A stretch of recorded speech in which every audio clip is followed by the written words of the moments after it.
So, ito yung bone crusher natin, guys. Meron siyang converter. So, para mag-start, guys, ng bone crusher, so, una, i-switch natin to breaker. Then,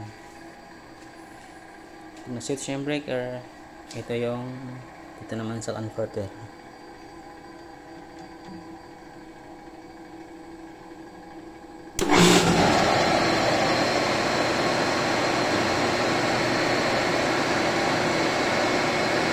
Then, so, ito naman sa bone crusher, dapat lagi ito naka-open para makita yung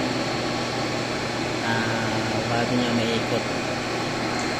So, pag start niyan, guys, iikotin lang ito para umangat.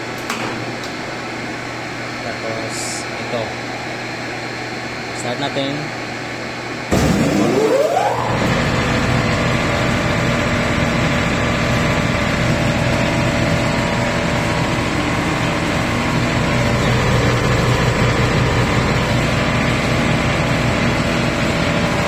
Magsalang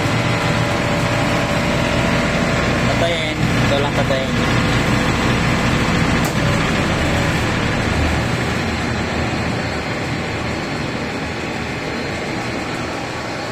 Tapos ito lang na yan lang, guys.